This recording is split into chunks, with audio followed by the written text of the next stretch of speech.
একটা সমাবর্তন মঞ্চে ৩৯৩ জন গবেষকের নাম ঘোষণা হচ্ছিল। প্রত্যেকের নাম ডাকা হচ্ছিল, করতালি হচ্ছিল, মানুষ উঠে দাঁড়াচ্ছিল। কিন্তু হঠাৎ দুটো নাম আসতেই পুরো হলরুম থমকে গেল। কেউ তালি দিল না, কেউ দাঁড়ালো না, শুধু নেমে এলো এক ভারী শ্বাসরুদ্ধকর নীরবতা। মঞ্চের সামনে রাখা ছিল দুটি খালি চেয়ার। চেয়ারের ওপর সাজানো ছিল গাউন আর টুপি, কিন্তু সে গাউন গায়ে দেওয়ার জন্য কেউ আসেনি। কারণ যাদের এই সম্মান, তারা আর এই পৃথিবীতে নেই। এই মুহূর্তটা কেন তৈরি হলো, কি ঘটেছিল তাদের সাথে, আর তাদের চলে যাওয়ার পরেও কেন পুরো একটা বিশ্ববিদ্যালয় তাদের পাশে দাঁড়ালো, সেই গল্পটা জানলে আপনার চোখ শুকনো থাকবে না। জামিল আহমেদ লিমন আর নাহিদা সুলতানা বৃষ্টি, দুটো নাম, দুটো গল্প, দুটো পরিবারের সমস্ত আশা। বাংলাদেশ থেকে হাজার হাজার মাইল পাড়ি দিয়ে আমেরিকার ফ্লোরিডায় গিয়েছিলেন তারা। উদ্দেশ্য ছিল একটাই, পড়াশোনা করা, গবেষণা করা, নিজেদের প্রমাণ করা। লিমন কাজ করেছিলেন ভূগোল নিয়ে, বৃষ্টি ছিলেন কেমিক্যাল ইঞ্জিনিয়ারিংয়ে। ইউনিভার্সিটি অফ সাউথ ফ্লোরিডায় পিএইচডি গবেষণার একদম শেষ ধাপে ছিলেন তারা। ভাবুন একবার, বছরের পর বছর পরিশ্রম, রাতের পর রাত ল্যাবে কাটানো, পরিবার থেকে দূরে থেকে একটা লক্ষ্যে ছুটে চলা। সেই লক্ষ্যের দোরগোড়ায় পৌঁছে গিয়েছিলেন তারা, কিন্তু শেষ মুহূর্তে সব থমকে গেল। গত 16 এপ্রিল তারিখটা অন্যরকম হতে পারত। হয়তো সেদিন তারা ল্যাবে বসে গবেষণার ফাইল ড্রাফট লিখছিলেন, হয়তো বন্ধুদের সাথে কফি খেতে খেতে ভবিষ্যতের পরিকল্পনা করতেন। কিন্তু সেদিন তারা নিখোঁজ হলেন। পুরো বাংলাদেশি কমিউনিটি আতঙ্কিত হয়ে উঠল। সোশ্যাল মিডিয়ায় ছড়িয়ে পড়ল তাদের ছবি। মানুষ একে অপরকে জিজ্ঞেস করতে লাগলো, কেউ কি খবর জানো? পুলিশে খবর দেওয়া হলো, অনুসন্ধান শুরু হলো। পুরো একটা সপ্তাহ ধরে চলল এই অনিশ্চয়তা। প্রতিটা মুহূর্ত যেন এক একটা যুগ পার হচ্ছিল তাদের পরিবারের কাছে। বাংলাদেশে বসে বাবা মা ফোনের দিকে তাকিয়েছিলেন, হয়তো মনে মনে ভাবছিলেন এখনই ফোন আসবে, ছেলে বলবে বাবা আমি ঠিক আছি, মেয়ে বলবে মা চিন্তা করো না। কিন্তু সে ফোন আর কোনোদিন আসেনি। এক সপ্তাহ পর যে খবর এলো, তা শুনে পুরো কমিউনিটি যেন ভেঙে পড়ল। ফ্লোরিডার হাওয়ার্ড ফ্র্যাঙ্কল্যান্ড সেতুর কাছে পানি থেকে উদ্ধার করা হলো লিমনের দেহাংশ, আর কাছে ম্যানগ্রোভ বনের ভেতর পাওয়া গেল বৃষ্টির নিথর দেহ। ২৬ বছর বয়সী এক ঘাতকের নির্মমতার শিকার হয়েছিলেন তারা। নামটা এখন সবাই জানেন, হিশাম গার্বিয়ে। কি পরিমাণ নিষ্ঠুরতা থাকলে একজন মানুষ দুটো নিরপরাধ প্রাণকে এভাবে শেষ করে দিতে পারে, সেটা ভাবলেই গায়ে কাটা দেয়। এখন প্রশ্ন হলো, এরপর কি হলো? একটু ভাবুন। বিশ্ববিদ্যালয় চাইলে নীরবে বিষয়টা সামলে নিতে পারত।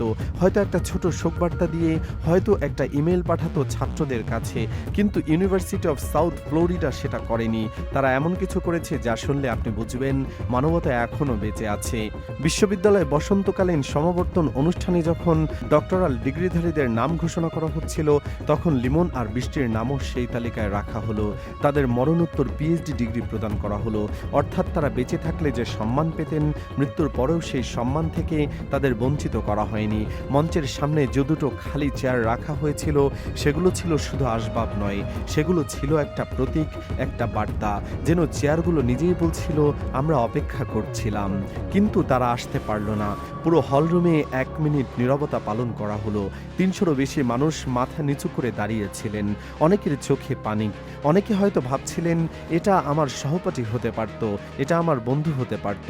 তাদের পক্ষ থেকে ডিগ্রি গ্রহণ করলেন বাংলাদেশ কনস্যুলেটের একজন প্রতিনিধি, কারণ পরিবারের কেউ সেই মুহূর্তে সেখানে উপস্থিত থাকতে পারেননি। এটা ভাবুন একবার, একটা মা হয়তো ঢাকায় বসে ফোনের স্ক্রিনে দেখছেন তার সন্তানের নাম ঘোষণা হচ্ছে, কিন্তু সেই সন্তান মঞ্চে নেই। এর চেয়ে কষ্টের দৃশ্য আর কি হতে পারে? কিন্তু গল্প এখানেই শেষ নয়। বলা যায় যে এখান থেকে আরেকটা অধ্যায় শুরু হলো। বিশ্ববিদ্যালয় শুধু সম্মানটুকু দিয়েই থেমে থাকলো না, তারা ঘোষণা দিল লিমন আর বৃষ্টির পরিবারের পাশে আর্থিকভাবেও দাঁড়াবে তারা। এই উদ্যোগের পেছনে সবচেয়ে বড় ভূমিকা রেখেছেন লিমনের শিক্ষক কাই রেঞ্জ। তিনি গো ফান্ড মি প্ল্যাটফর্মে একটি তহবিল সংগ্রহ ক্যাম্পেইন চালু করলেন। লক্ষ্যমাত্রা ছিল $2 লাখ। এখন এই অঙ্কটা বাংলাদেশি টাকায় হিসাব করলে প্রায় 2.5 কোটি টাকা। একজন শিক্ষক তার ছাত্রের জন্য এতটুকু করতে পারেন, এটাই তো বলে দেয় সম্পর্কটা কতটা গভীর ছিল। কিন্তু আসল চমকটা এলো এরপর। মানুষের সব প্রত্যাশা ছাড়িয়ে গেল। শুধু বিশ্ববিদ্যালয়ের শিক্ষকদের নয়, সারা আমেরিকা থেকে, সারা পৃথিবী থেকে মানুষ সাহায্যের হাত বাড়িয়ে দিলেন। প্রায় 2.44 কোটি টাকা সংগ্রহ হয়ে গেল। এই টাকা ব্যাংক ট্রান্সফারের মাধ্যমে সরাসরি লিমন আর বৃষ্টির পরিবারের কাছে পাঠানো হচ্ছে। এখন অনেকে হয়তো ভাবতে পারেন, টাকা দিয়ে কি সব হয়? একটা সন্তান হারানোর শোক কি টাকায় পূরণ হয়? উত্তর হচ্ছে না, অবশ্যই না। কোনো অর্থে মায়ের কোল খালি করে দেওয়ার যন্ত্রণা মোছাতে পারে না। কোনো অর্থই বাবার সে অপেক্ষাটুকু ফিরিয়ে দিতে পারে না যে ছেলে ফিরে এসে বলবে, বাবা আমি ডক্টর হয়ে গেছি। কিন্তু জীবনের একটা কঠিন বাস্তবতা আছে। লিমন বা বৃষ্টির মতো মেধাবীরা প্রায়ই তাদের পরিবারের ভবিষ্যতের একমাত্র ভরসা হন।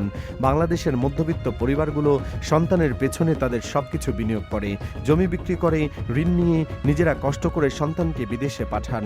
সেই সন্তান যখন চলে যায় তখন পরিবার শুধু মানসিকভাবে নয়, আর্থিকভাবেও একটা গভীর শূন্যতায় পড়ে। এই টাকাটা সেই শূন্যতায় একটু হলেও ভরসা হতে পারে। বৃদ্ধ বাবা মায়ের চিকিৎসার খরচ, পরিবারের ছোট ভাই বা বোনের লেখাপড়া, দৈনন্দিন জীবনের মৌলিক চাহিদা, এসবের জন্য এই অর্থ একটা সুরক্ষা তৈরি করতে পারে।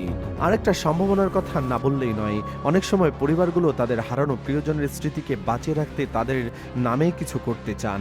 হতে পারে একটা ট্রাস্ট, হতে পারে একটা লাইব্রেরি, হতে পারে একটা বৃত্তি তহবিল, যেখান থেকে গরিব মেধাবী ছাত্রদের সাহায্য করা হবে। লিমন বা বৃষ্টির পরিবার যদি এই অর্থের একটা অংশ দিয়ে এমন কিছু করেন, তাহলে তাদের সন্তানদের নাম শুধু একটা সমাবর্তনের তালিকায় নয়, চিরকাল মানুষের সেবায় বেঁচে থাকবে। এটা হবে সবচেয়ে সুন্দর শ্রদ্ধাঞ্জলি। কিন্তু এই পুরো ঘটনায় একটা প্রশ্ন বারবার সামনে আসে। আমেরিকার মতো দেশ, যেখানে নিরাপত্তার এত ব্যবস্থা, সেখানে দুজন গবেষক কিভাবে এখানে খুন হতে পারেন? প্রবাসে থাকা বাংলাদেশি ছাত্রীদের নিরাপত্তা নিয়ে আমরা যথেষ্ট কি ভাবছি? ঘাতক হিসাম গার্বিয়াকে গ্রেফতার করা হয়েছে, বিচার প্রক্রিয়া শুরু হয়েছে, কিন্তু বিচার হলেই কি সব শেষ?